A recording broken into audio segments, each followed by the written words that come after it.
Tell you what, like, I want to ask you guys a question because I feel like we kind of delivered our verdict on Joker a little bit. He's segueing. Stop him. I'm trying. The question is, right, and this is asked by the Hollywood Reporter of all people, is Disney bad at Star Wars? No. It's nice to see them catching up on current events here. Well, the funny thing to me was, like, I saw so many tweets like that. Glad to see you're finally here a decade later, blah, blah, blah. Yeah. You actually read the article, their analysis is that no, Disney's not bad at Star Wars. This is what I wanted to delve into a little bit, and it's like I described this to Mola earlier.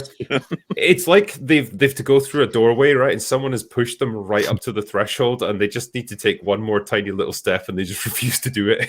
Yeah, they're like, let me tie my shoelaces. And you're like, no, go through the door. Yeah, they're kind of looking for every possible explanation apart from, this franchise has been mismanaged. But I'll try and give you the highlights because it is quite a lengthy article. But I figured there's some absolute gold here in terms of the claims that they make.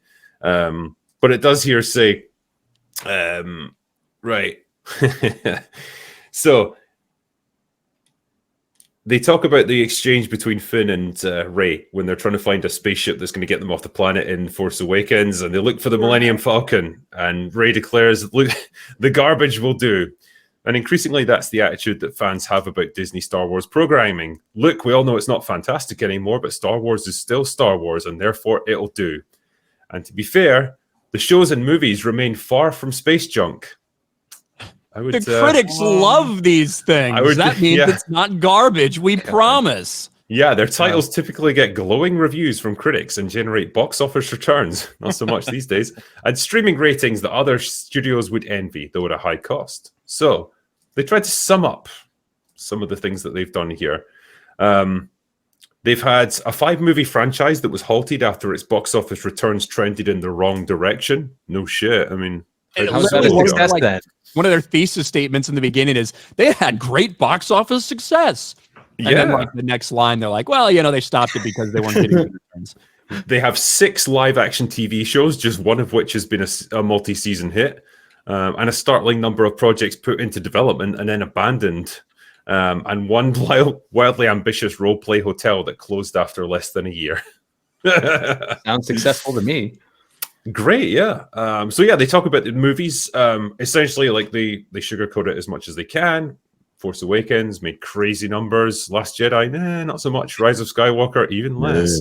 They do some interesting stuff in there where they talk about Force Awakens. They talk about Last Jedi, the reaction some people had to it, and then Rise of Skywalker, the reaction some people had to it, and how the visions very much were different between Rian Johnson and J.J. Abrams. And after Last Jedi, J.J. Abrams comes in and says, hey, all that stuff, that's not actually happening. Rey's not a nobody. She's a Palpatine. So they talk about that little back and forth. And one of the things they talk about as well is the multitude of project starts that then get canceled, directors being replaced, kind of the chaos behind the scenes type of thing as well. Yeah, because I tried to sum up this in a recent video I made, theorizing that maybe the Rey movie is actually going to get quietly cancelled. But even I couldn't list the full number of cancelled projects, but they have it here. This is pretty exhaustive as far as I know. Rian Johnson, Benioff and Weiss, Patty Jenkins, Colin Trevorrow, David Lindelof, David S. Goyer, Josh Trank, Guillermo del Toro, Taika Waititi, and Kevin Feige were all supposed to be doing either movies or entire trilogies for Lucasfilm. All of them have been canceled. I like how they just throw the Taika Waititi one in there, even though there's no official abandonment or whatever. Everyone knows that movie is fucking dead. We all know. Yeah. If a movie gets announced in 2020 and we haven't heard any news about it by 2024, 4 years down the line, that movie ain't going anywhere. Acolyte got announced in the immediate aftermath of Rise of Skywalker, like January or February of 2020. And that didn't get to screen until 4 years later, basically. But we did hear about it at least. Yeah, we got news. And this is one of the reasons I thought maybe the Rey movie's in trouble, because that was 18 months ago that it was first announced, and there hasn't been a single piece of news about it since then. Yeah, well, the World of Real says that it's been canceled or scrapped. That's what his contacts were saying. Yeah, they're very speculative. They also said that what's his fucking name? Gus Fring, Giancarlo Esposito. They also wrote a headline that says Mandalorian and Grogu are getting a trilogy because Giancarlo Esposito was guessing as to what they wanted to do with movies. So headlines, you got to be careful where you get them. Yeah, for sure. Like, it's not a surprise that this thing is delayed. The idea that you have a documentarian filmmaker, an activist person who makes documentaries coming in to do a big Star Wars project is a joke, like, first and foremost. But it certainly didn't help things when it gets announced, the writer's strike happens, obviously delays the writing for that. That guy also had priority on the Peaky Blinders movie, which I think is currently in the middle of production. Yeah, Stephen Knight's. Yeah, Stephen Knight. There's a better than 50% chance it does get canceled. But if I'm betting, I think that is one of the few that sees the light of day because they dragged Daisy Ridley's ass to Celebration, brought her up on stage, talked about the return of her character. Do you think Charmin Obaid-Chinoy, that woke bitch, what do you think she's going to do if this gets canceled? You're telling me that person's not going to make a fuss after everything they did, the way they virtue signaled? I think it was just one of those projects where they will see it to the end, no matter what, kind of like Acolyte. But I don't imagine it's going to get like a big announcement like the Acolyte, like, we're not moving forward with this. I think it would just go the way of Taika Waititi's or Rian Johnson's movie trilogies, where they would just stop talking about it and then quietly just forget that it was ever a thing. Yeah, if that's how they were going to do it, I don't think they would make an announcement. Well, remember, they didn't make an announcement for the Acolyte. That was a leak. Disney was planning on never addressing that again. I just think that's going to be difficult because you're not just talking about a director, like a Rian Johnson or whatever, who might get asked every once in a while. You're talking about like the lead actress who they announced was part of it. And Daisy Ridley in every one of these interviews talks about it. So she must do. It's like the only thing she's got going on in her career. Yeah, exactly. I don't know what else they're going to talk about swimming. She did a swimming movie or something. I saw Swim in the Channel. Look, I'll tell you, part of the reason I don't think the Daisy Ridley thing is ever going to happen. Well, two things. One, the way it was announced when was it New Year's Day or Eve, Ryan, when she went on CNN to somehow... It was on New Year's Eve. But that wasn't how it was announced. It was announced at Disney Star Wars Celebration about a month. I saw that, but I'm saying the director doing this, her own, she went rogue, did her own little press tour to save the project. And I have a screener right now for a Daisy Ridley movie coming to theaters in a couple of weeks called Magpie. Have you heard of it? No. None of you have. I'm positive, like The Young Woman and the Sea, it's not very good. Daisy Ridley is not a box office draw. She's got the same career trajectory as Mark Hamill in the 70s. Mark Hamill could only play that one character. No one cared any other movie, even with all due respect to Corvette Summer. Some of you might have seen. I was fine. But I'm saying Daisy Ridley has been in movies. Every one of those films has bombed. She is she's starring in that woman, the young Woman in the Sea movie, which I went to a theater to see, which is not a great movie.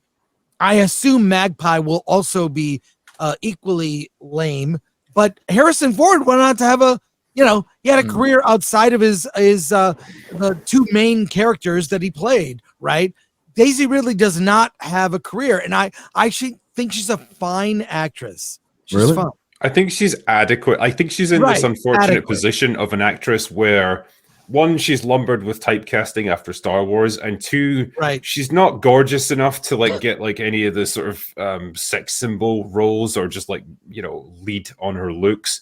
And she's not good enough really as an actress in terms of her charisma and her screen presence and her range to command the screen and just nail really complex, challenging roles either. So I guess what I'm saying is she's just a bit mid, and that's not really going to cut it when you're trying to make it in Hollywood like this. Yeah, I agree. I thought she was wooden. I always think she's wooden. But could you imagine the press junkets?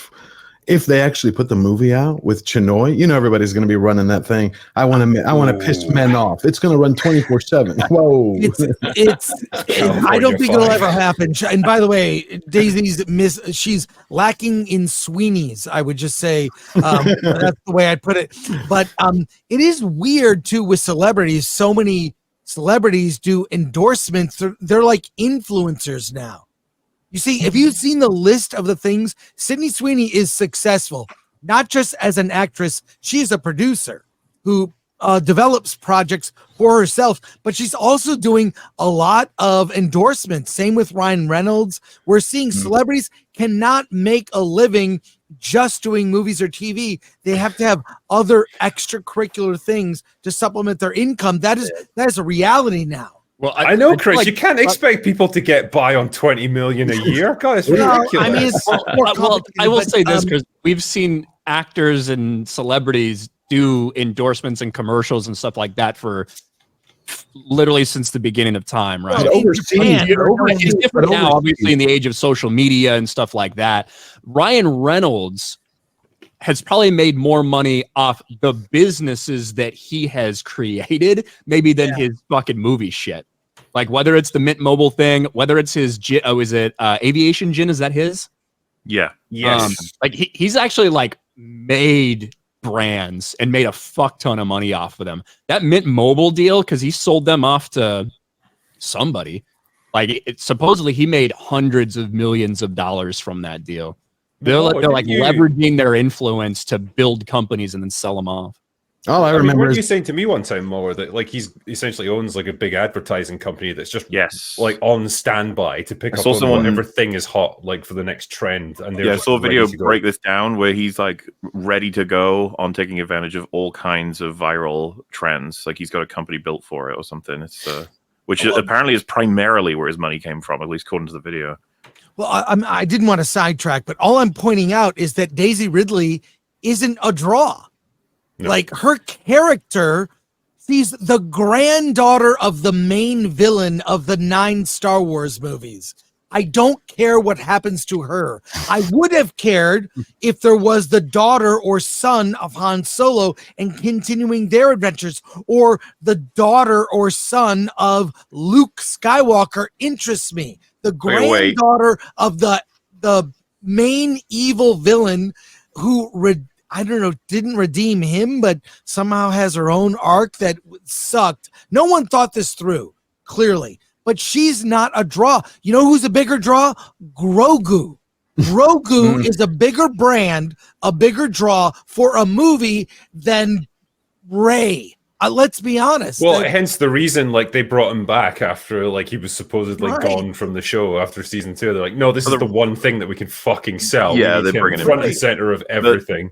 For the record, if it turned out in the fucking next movie Rey is not a Palpatine, she's actually Luke Skywalker's fucking distant daughter, I would still not give a single shit. I wouldn't care about her at all. I'd still be like, yeah, that's cringe. They could still do that. They could still do that. They could make the reveal that no, actually, they all lied to you. Went and retrieved Luke's hand, and they used that to clone, and it was just a big lie. Everybody got gaslit. She's actually the daughter of Luke. That's so dumb. It will happen. It will happen. Write it. Just write it. Fanfic. I mean, Star Wars is such a hobbled brand at this point. To take a brand that was like bulletproof. I mean, it's printing money to make Star Wars sequels, or one would think, until the bad idea, like, let's not even bother to reunite the 3 main characters who were the stars of, the original trilogy. It's ridiculous. Can you imagine? Chris, don't you know Dave Filoni is going to make it happen? He's going to make everyone's dreams come true when he does his movie. And for 5 minutes, we're going to have a random reuniting between maybe 3 CGI deformed creatures. Maybe they recast them so that they can help assist Bo-Katan and Din Djarin and Ahsoka and Sabine and Ezra, so they can all unite to defeat Grand Admiral Thrawn. It'll be so bad. It's funny as well, because this article actually talks about like the real positives that they've produced over the years. So this is a short list. According to them, we got Rebels, something from 10 years ago that's irrelevant now.